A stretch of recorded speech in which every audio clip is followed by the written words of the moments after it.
You're listening to Swingology, a lifestyle podcast. Swingology is for adult entertainment only, and we're not licensed professionals. Our show features adult themes, language, and descriptions of sexual acts and desires. If you're under 18, this is not the show for you.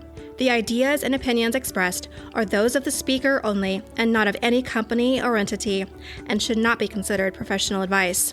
Now, let's stimulate your mind. We are back for another episode. What is the lifestyle? Steve, what is the lifestyle? To me, the lifestyle is a community of people who, at their best, are non-judgmental. They're free-loving, they're open, and we're all accepting of each other's bodies, of each other's boundaries. Free love, you know? I do know.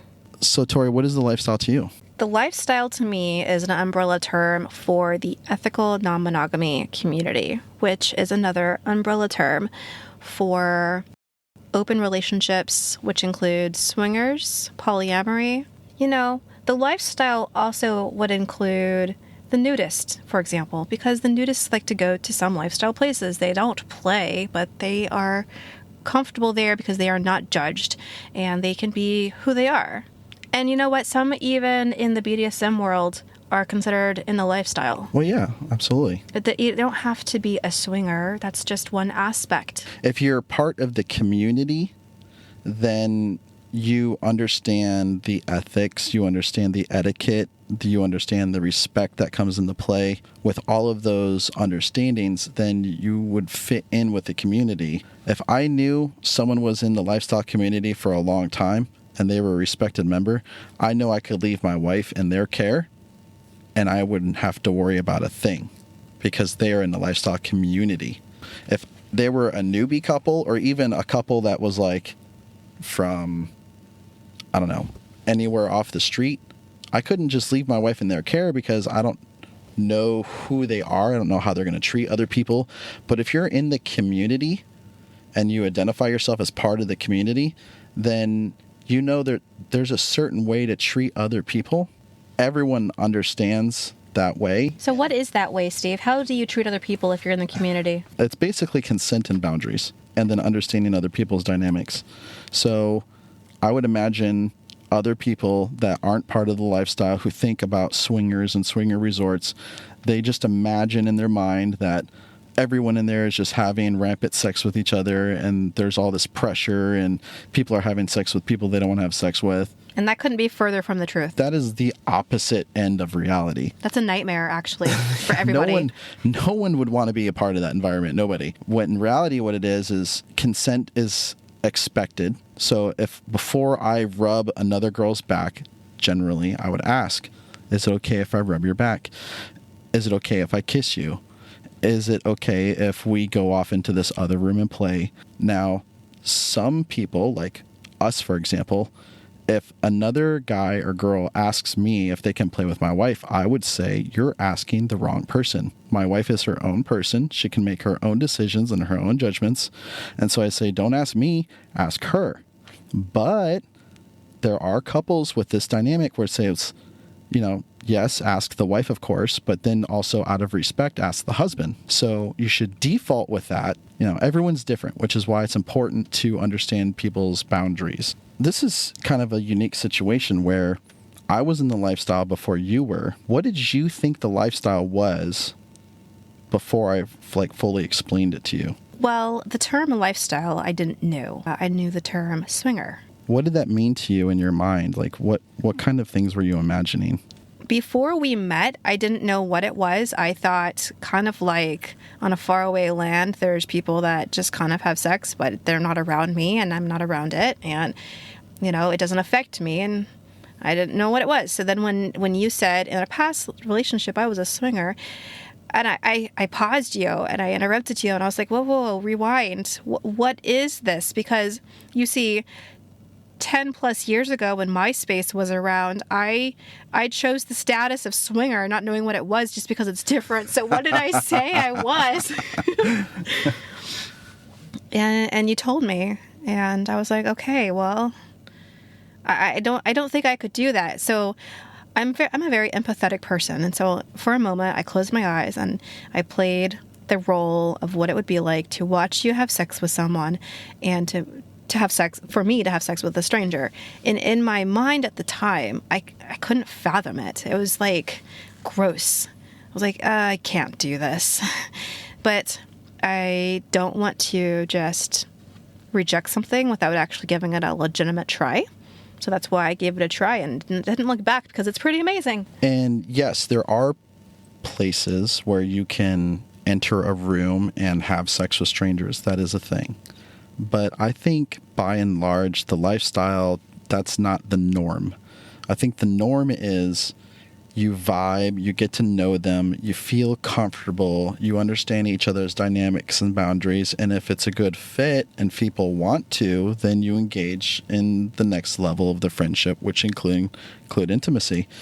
And even saying the word intimacy to some people, like, no, intimacy to me is, having a romantic passion. But if I'm just having fun, sex is sex. Intimacy is something I only share with my husband. You have to understand that about the lifestyle community, that everyone has their own way of defining things. So something that we've gotten into the habit of doing is when we're with a couple and they say, oh, I only do soft swap. Ask, what does soft swap mean to you? This is good, because in the beginning, you taught me certain things because I was learning and you were my little teacher. And so you said soft swap is this definition.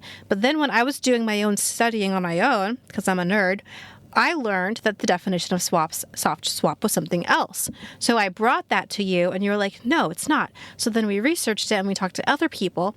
And there's different definitions for different terms, or for the same term. It was very confusing, because even for me, I'm like, my whole life I thought soft swap was this, but it can mean that, but it can mean something else. At the time, you thought it was just the women playing. Right. It was the men would watch and the women would interact with each other, and that was it. That was soft swap. And the definition that I found was that I would play with the man and you would play with the wife, only we wouldn't have the intercourse. It would be everything up to that. Everything but intercourse. So those are two very big differences. When we asked people what soft swap was, we realized that every person we had asked had their own definition of soft swap. Yeah. So it's like, just make sure that when it comes to some of these terms, like soft swap specifically, ask what that means to them and don't make an assumption. Like, for example, remember that one couple? You told them you were going to cut queen? Yes. So my wife told this couple, I'm just going to cut queen this one, because she wasn't interested in the guy. And they said, okay, that's fine.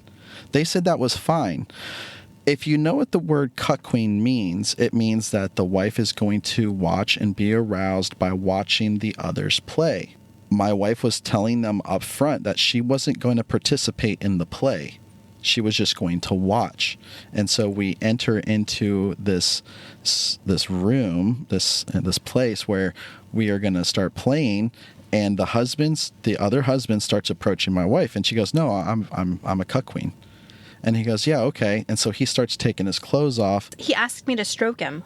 And then we were like, kind of cocking our head a little bit, like, do you know what cut queen means? He was like, yeah. I'm like, no, it's like a cuckold. Do you know what cuckold means? It's okay if you don't. I'll tell you. And he was like, no, I guess I don't understand. So then we realized he didn't know. Neither one of them knew what cut queen meant, even though they were telling us they understood what it meant the whole time.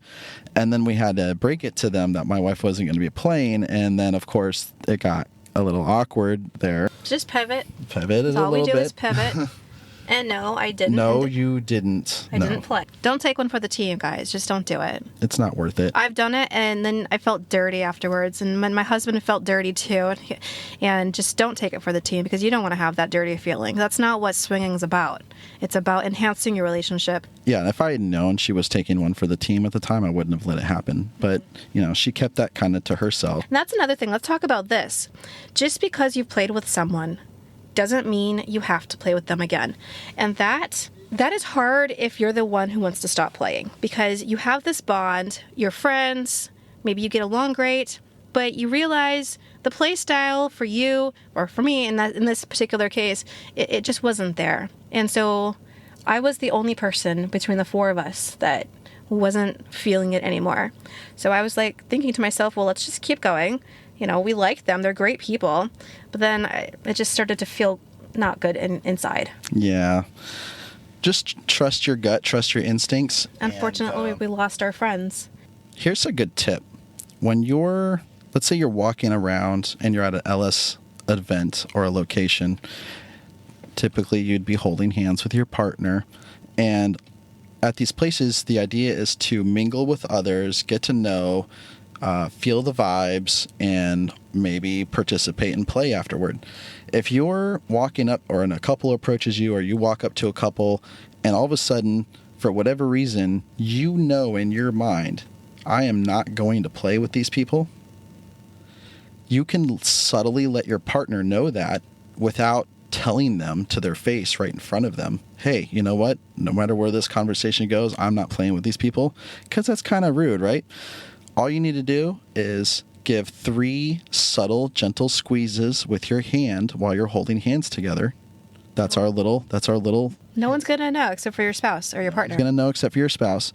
And your spouse knows, okay, my partner is not feeling them in a physical way. So, of course, we can continue to be friends. We can get to know them and be friends that way. We can hang out with them. We can share drinks. But don't turn or try to make the conversation go, hey, let's bring this to the room where other things could take place, right? Because you have to have a conversation with your partner about, well, maybe I'm interested in her, but you're not interested in him. Maybe I could engineer a conversation that way. Whatever your boundaries are, have a conversation with your spouse about that kind of stuff. But in the moment, I'm not about to invite these people to our room. I'm not about to invite these people to the playroom because my wife isn't feeling that. What if someone's in the action and they realize, oh, I don't want to be doing this anymore, but we don't want to cut it off short? What tips or ideas do you have for people in that situation? So a memory actually comes to mind where that happened to you, love. Yes. Where we were in the middle of play and my wife was just not feeling the other guy anymore. I don't remember what the reason was, but you whispered into my ear, how do I get out of this? I remember this distinctively. It was in the very beginning of me playing in the lifestyle. I was a month in, and my body wasn't cooperating. Every time I tried to go down on him, I would gag and I would gag. My body didn't want me to do that. And I was dry. And when I'm horny, I'm wet, I'm dripping wet. And this wasn't happening. And I just felt I'm not ready for this. So he turned me around for doggy style. And I happened to be face to face with you when that happened. And I said, how do I get out of this? I looked at her and I knew immediately. I was like, okay, she's not feeling this moment. I said, you have to use the restroom. My wife said, okay, got it. She said, please excuse me, I have to use the restroom. She went to the restroom. And in that moment, I started, on my side of things, I started kind of easing off the intensity of the play. She comes out. She says she needs some water. So she goes to get some water. She starts getting clothed. And they're like, oh, you're done? And she's like, yeah, I'm just not kind of feeling good in the stomach right now. And that was it. And so another great topic is swinger fails. So as you gain experience in the lifestyle and go through things as a couple, you realize that you've made a mistake once or twice. And it's sometimes funny to talk about those mistakes that you've made. We call those mistakes swinger fails. Why don't you tell the listeners one of your swinger fails? One of my swinger fails, I have a bunch. No, I'm playing. You have a bunch. I do. I don't know that I have a bunch of swinger fails, but I do have one that I'd like to look back on. We were visiting a swinger establishment that had a playroom, and we got there at about sunset. The playroom opens at 10 p.m. So we're trying to vibe. We're walking around the property, and the night goes on, and we found a couple that we liked, but they were there with a birthday party group, and they were pretty kind of cliquey. So we couldn't really get in with them, and that's fine. Eventually, we go to the playroom, just the two of us, and we're playing. We're in one of the private rooms that has a curtain, and you could either have it closed, which means no one can come in. You can have it open, where people can look in and watch you. And so ours was open because, we were trying to vibe with people. We wanted to play. And so I'm going down on Steve. My back is towards the doorway. Steve is facing the doorway because, that's how the positions we were. And I hear this voice. do you want some company? And I turn around and say, yes. And I turn and I look. And it was like a 90-year-old grandma. Oh my gosh. Like the lady from The Wedding Singer. The piano player, from The Wedding Singer. She looked a lot like her. It was adorable, but at the same time scary if you're in that situation. And we were only like 37. So she crawls onto the bed, and her husband, also about 90, right behind her, crawling up on the bed. And she crawls up to my husband, looks down on his penis, because I was just going down on him. And she says, now, what do I do with this? And I said, oh, no, I'm sorry. That's not what I meant. Steve, do you want to get some water? And we hightailed out of there. But that's my big fail, because I didn't look before I invited them into the room. I just like, yeah, come on in. And then I looked and like... But honestly, though, to my defense, even if I invited you into the room, aren't we going to vibe first before we just jump in playing? I was kind of just stunned. We did actually end up finding someone to vibe with that night. It was very late in the playroom, but there was another younger couple that was there. And I distinctly remember we were having sex side by side with our partners, and you looked at her, and I looked at him, and the guys looked at each other, and we were like, yeah, and it just kind of happened. It was just a seamless, like the guys just moved over, yep. And we just started playing with each other. I didn't know their names. That was fantastic. It was them. So spontaneous, and that's one of my favorite things about the lifestyle is like if it's planned out, it kind of kills it for me. Other people might be different. The build-up might help you to find excitement, but for me, the spontaneous, like, wait, what just happened? Like, what? That's fun. The way to my wife is through spontaneity and through her brain. Sometimes thinking too much about it kind of kills it for her. If she feels like there's an expectation, that kills it for her. Oh, gosh, those are the worst. Like if we were going to meet a couple for dinner and they're like, are we going to get a hotel room after? It's like, I get that there's logistics and you kind of want to know in advance sometimes, but there's a presumption, and now my wife has to either accept the presumption or turn it down, which are both negatives. You either have to accept the presumption, which is a negative, or you have to turn it down, which is a negative. And that's for that type of personality. That's a turnoff. My favorite thing is the consent and the respect, because that's at the parties, there's consent and respect. And at the vanilla clubs, you don't necessarily have that consent and respect. So, yeah, you might just have some guy that grabs your butt. Exactly. And you're not going to get that, or you shouldn't be getting that at a lifestyle place.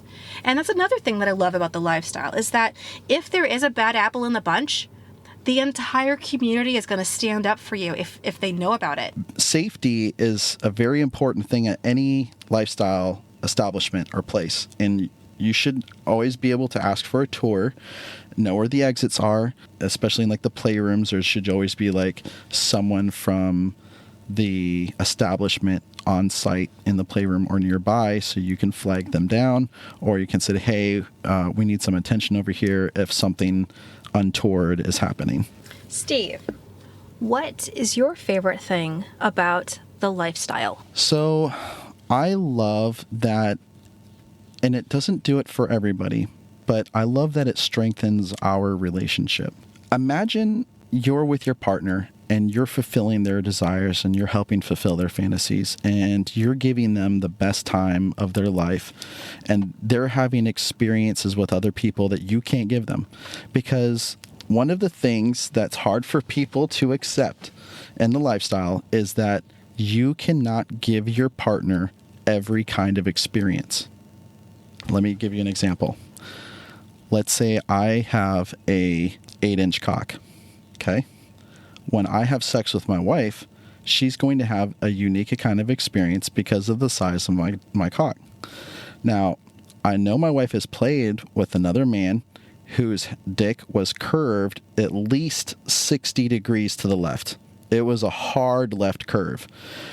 I cannot give my wife that experience. If I am buff and big, she's going to wrap her arms around me and she's going to feel a certain kind of way. If I'm a stick figure, she's going to wrap her arms around me and feel a certain kind of way.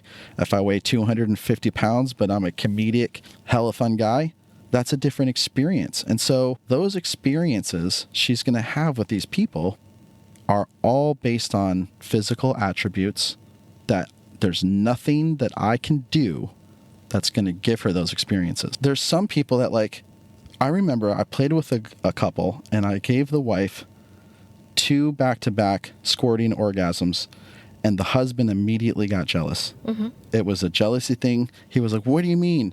You love sex with him better than me? And it was like, whoa, let's stop this and bring it down to an educational moment here for a second.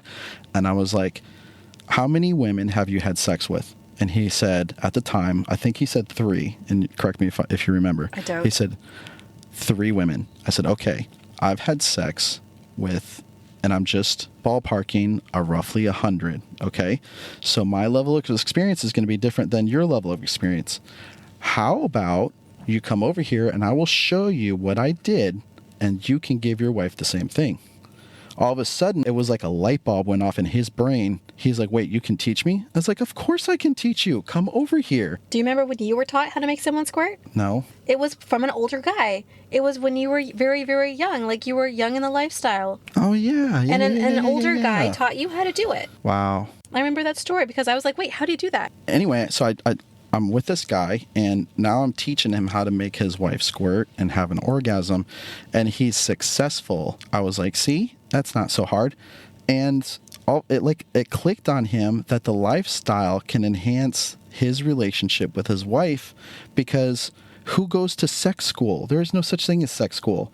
Some people out there have sex with one partner their whole life, and they have no idea what they're missing out on in terms of how great sex can be. Maybe they're with a person that has no energy in the bedroom, but they think that's what sex is, an energyless experience. Whereas for me, I like to give high passion, high intensity, a pleasure doming experience. If you leave the room exhausted and completely like, oh my God, I couldn't count the orgasms, then I know that you had a great experience and I did what I was supposed to do. Just think about it, though. There are some people that idea would not feel good to them. Everyone's different. Right. I met a woman who said, I don't like long sex. And I said, okay, I tend to do long sex. And she goes, no, 5 to 10 minutes. Mm-hmm. And then we're done. She's like, if you can handle that, we're going to be good. So I was like, all right, so you want an explosion of energy, not an enduring amount of energy. Got it. Yeah. So she was like, rail me for 10 minutes and then we're done. I was like, okay.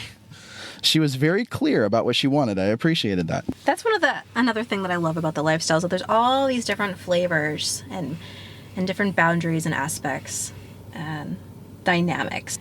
Steve, how has the lifestyle enhanced our relationship? When we talk about our boundaries, when we first started in the lifestyle, we had, I don't know, maybe a dozen boundaries. And as we gained experience and had experiences in the lifestyle at parties and houses and with people, we would talk and communicate about those boundaries. I remember one of our very first boundaries was we're not going to play with another person without the other person being there. And so we end up in a situation where we're at a house, we're with a couple, we split off to get drinks. You and the guy go to the hot tub, and me and the girl are still at the kitchen table drinking our drinks, and then all of a sudden, like, you're rubbing the guy's back and he gets hard and he grabs your hand and puts your hand on his dick. In your mind, you are like, oh my gosh, I'm not supposed to play without my husband being there. The girl in the kitchen was like rubbing my arm, and then she kisses me, and I'm thinking, oh my gosh, I'm not supposed to play without my wife being there.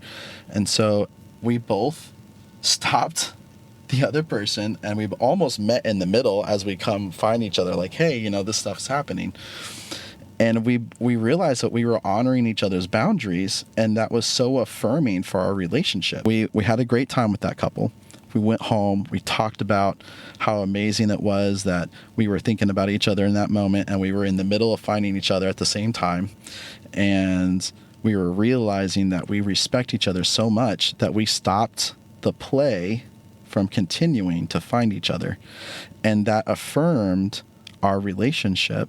And how, strengthening does it feel mentally knowing that you can trust your partner that much that they're going to stop physical pleasure for you, and that we were both in the middle of finding each other in that moment to tell each other that our boundaries are being tested. And so that boundary went away immediately after because we talked about it and we were like, neither one of us felt awkward about being in another location of the house at the same time. It wasn't that we were trying to engineer it that way. It's just that's how it organically happened. And we realized there's going to be more organic experiences that we're going to have that are going to happen.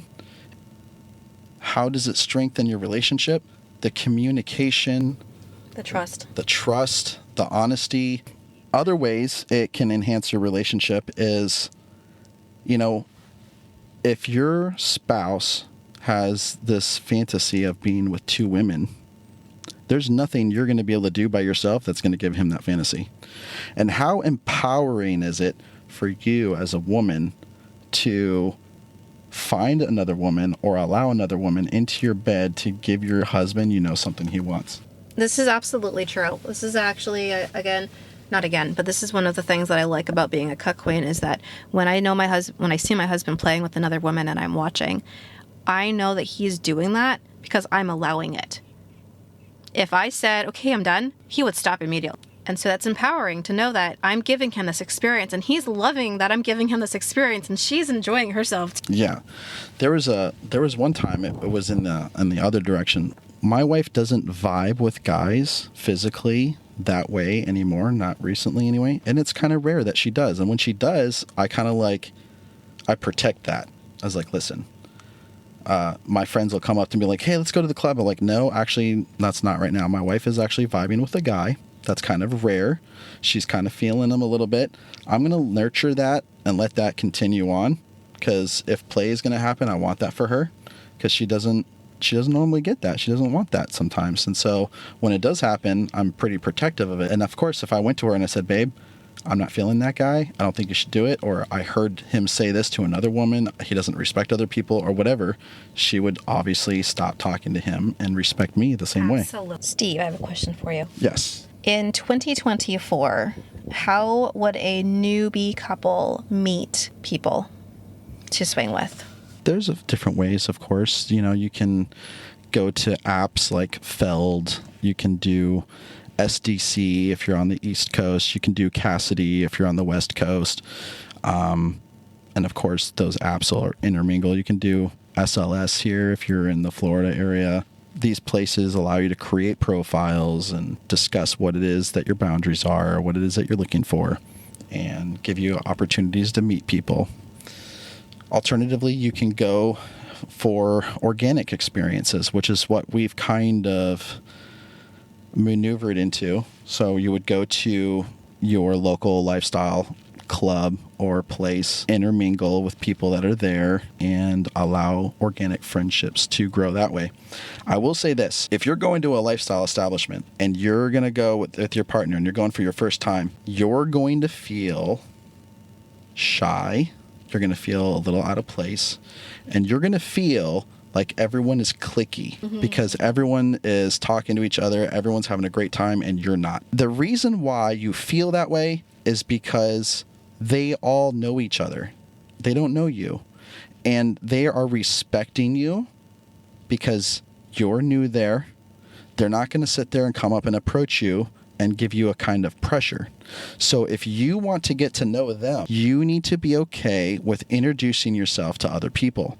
So one of you in your relationship needs to have the courage to walk up and introduce both of you to whoever you want to hang out with. I have an example. Go ahead. All right. So when I was new in the lifestyle and I wanted to meet new people, I started this trend. So the lifestyle place that we go to, I call the country club. There's people that you can serve alcohol out of your room or you can serve alcohol out of your car. So my trend in the beginning was, okay, I'll take a shot. Thank you for the shot. But I need someone to kiss as a chaser. Who can I kiss here? And it was a way to break the ice for me being an introvert. Yeah, an introvert said that. And it was a way to meet people. And, people ended up liking that aspect, that little trend that I had. I don't know how long I did it, maybe 6 months or so. You still do it once in a while. You just did it recently because you were told it as a story and like, hey, who wants to do it this time? Yeah. So who's going to be my chaser after I take this shot? What is not the lifestyle? Well, why don't you share? I feel like I've been talking a lot this episode. We were in the playroom at an establishment, and we were playing with each other in the main common area. There was a nice couple, came and sat down on the couch near us, and they were watching us. After a few moments go by, the gentleman leaned down and said, "Can my wife touch you?" And I said, "Yes, she can touch me." I wasn't going to play with anyone, but she can touch me if she wants to play, right? So she starts touching my arm. And then the man starts touching me and going for my breast. I'm sorry. I didn't say he could touch me. He didn't ask if he could touch me. He asked if his wife could touch me. And I was okay with that. But he never asked for himself. And that is not consent. So I looked at Steve and I said, "What is he doing?" And then you said, "I'm sorry, sir, that's enough now." And they backed off and they left. But be specific. There is, especially if with newer couples in the lifestyle, you explain what consent is. And it takes a little bit of practice to honor consent and to know what consent really means. Because in his mind, he asked for consent, but he was specific with his wife. And he assumed because his wife was touching, well, now I can touch. Well, it doesn't work that way, honestly. I was watching Reels the other day and came across one, and it was a video of a couple fighting in a hotel hallway. The husband was in the hallway and the wife was in the doorway with some other guy leaving the room. And they obviously had an adulterous relationship. And obviously the husband was heartbroken. And the comments down, like the little words down, was posted with, "There's swingers when you see it." That's not what swinging is. No. Swingers are honest people, and everyone is in consent. Even if the husband is not there watching the wife play, the husband is aware of it happening. And that's what swinging is. It's we're all comfortable and we're all consenting adults. If you're with your partner, your spouse, and you don't respect her boundaries, you are advocating to your spouse and everyone that you're with that your relationship doesn't matter to you. And that's not what being a swinger is. That's what being a cheater is. So you can be a cheater in a lifestyle, just the same as you can be a cheater in a monogamous relationship. What is something that you wish someone had told you about the lifestyle before you'd started? I wish that I knew about sexualities and what all of that meant, like the LGTB, all those initials, the pride community, what that meant. Like, for example, in the beginning, I noticed that a lot of women were bisexual, and I wasn't bisexual. And I felt like something inside of me was broken, and something was wrong. So my nerdy self dived deep into sexualities, and I learned about sexual orientation, sexual preference, romantic relationships versus not, and attraction styles, and all of that. And I learned that I'm asexual, number one, so I'm not sexually attracted to anybody. And I learned what sexual attraction actually was. Like, I didn't even know what sexual attraction was. I'm in my 30s, and I didn't even know what I mean, I kind of understood a little bit of the concept, but so basically, like, I can crave a brownie. I want to eat that brownie, and I can imagine the flavor in my mouth, and my mouth waters. And for an allosexual, which is what the opposite of an asexual is, and they can feel that sexual attraction, kind of like I feel a craving for a brownie, they can crave the sex. Well, I don't crave sex. I enjoy it. So, and even then, asexual is a spectrum. Some people are completely revolted and disgusted by sex. Other people, you have to like build a relationship with them, kind of like the demisexuals. You communicate and they build a friendship and a bond and history, and then they start becoming attracted. And then there's others, such as the cupiosexuals, and that's where I am. I'm a cupiosexual, and that is the people that like to have sex because it's fun, but they're not sexually attracted to anybody. And so that's me. That's where I land. And when it comes to preference, sexual preference, which would be gay, lesbian, bisexual, pansexual, omnisexual, and so on, I learned that I'm an omnisexual, which means I'm open to all genders. Yeah, so I'm an asexual. It's not sexually attracted. That's why I can appreciate a woman's beauty or a man's, look, but I'm not thirsty for them. Maybe I'm a little bit more of a sapiosexual in that aspect because I like their brain. That's something that I wish I knew in the beginning. And because I didn't know it in the beginning, for a moment I felt like something was wrong with me. But then when I dived into the books and I studied and learned, I quickly knew where I landed. I guess it took me about 5 months to figure out where I landed. And just because I landed somewhere at that time doesn't mean I'm going to stay there forever. Steve? Yes. Is there anything that you wish you knew about the lifestyle in the very beginning of your lifestyle escapades? I wish I could come back and tell my younger self to be more relaxed. When I remember first starting thinking like, okay, we have to go out and meet people. We have to play with people. That's what we're here for. That's what we're doing here. We're here to play with people. I wish I could go back and tell myself like, listen, calm down. If you just focus on making friendships and let the play happen, you're going to enjoy yourself way more. I think for the first 2 years we were together, I was kind of walking around a little thirsty.